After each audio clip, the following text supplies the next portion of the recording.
Slum Thug. I had no idea. You knew him before he became famous? Man, oh yeah, Slim Thug been Slim Thug since high school, since as long as there.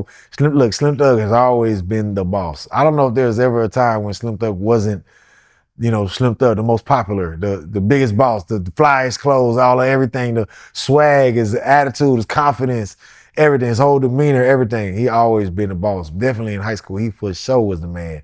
Had that green Cadillac with the bull hog, the boss hog. I said bull hog. He had the boss hog Cadillac with the bull horns on the front.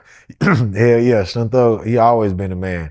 He the one who had the Bentley when we down there still in high school when he got a Bentley, or he the one with the first person you see. Well, you see an actual Ferrari. He didn't go rent it. He bought it. That's his. A Lamborghini. This is his. The first Porsche, all of that, boy. He the boy. Slim Thug always been the leader of our generation in Houston. Whether some people might not want to admit it or not for competition reasons, which is good. Good for them to Slim Thug motivate the out of me. Just not just for the material things that he's accomplished and got over the years, but just for his dedication, his hard work, his showing it. Quit making excuses up. Find a way. Find a reason to get it. For him saying, man, God gave me this. God could give you this too if you dedicate yourself too. Man, Slim Thug is a hell of a motivator. There's been times where I done fell on my ass, flat on my ass, where I don't know what to do. I'm depressed.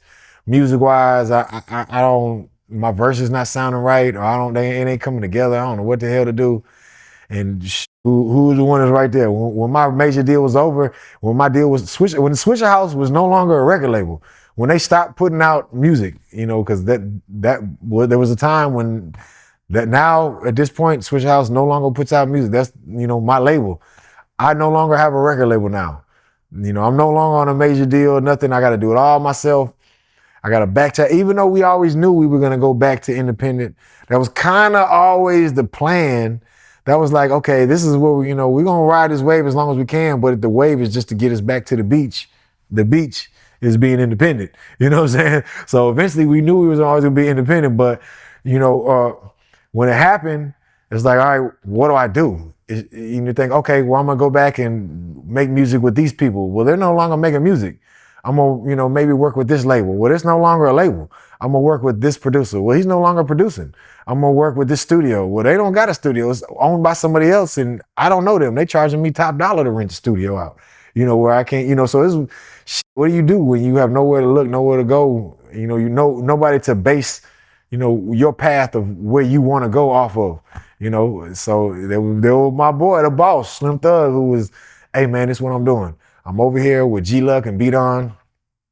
They two producers, their production duo, G-Luck and B-Don, G&B Production. They're still producing for me. My last album I put out before the Tonight Show, they produced a few songs on there. They're producing songs on my next album, but we've known them for a long time. G-Luck, we know his sister, LaToya Luckett. She was in Destiny's Child. So I have that connection with her. Me and her have the same birthday as well. So we have that connection with her. Also, Slim Thug and LaToya Luckett, they used to date, so they have that connection. But B-Don, G-Luck, they were producing. They had their own studio.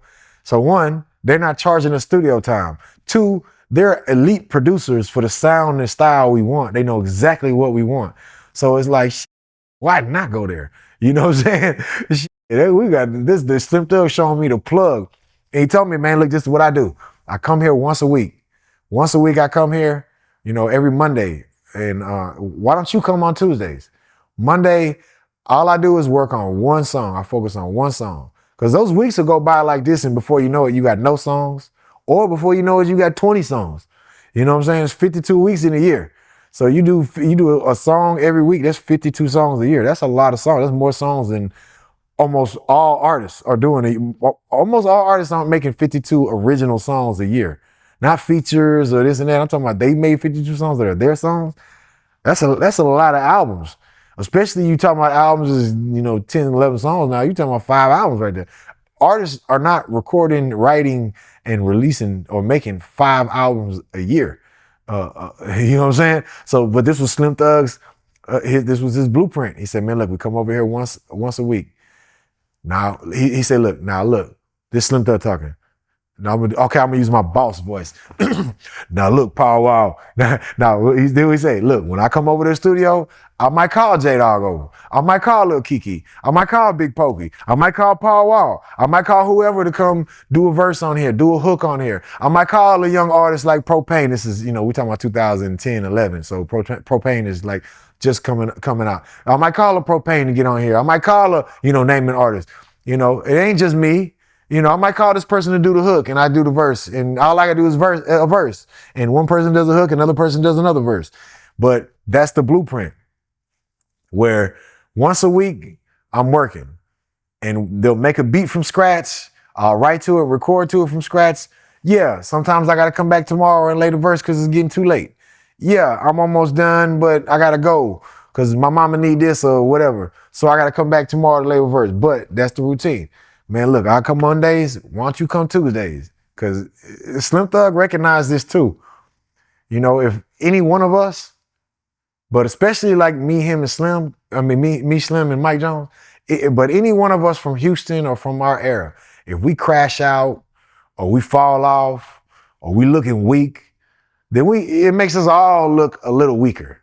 But if we all looking player, we all looking like bosses, we all balling, that makes us all look that much more baller. Like, damn, yeah, they all balling over there. That's how they got it.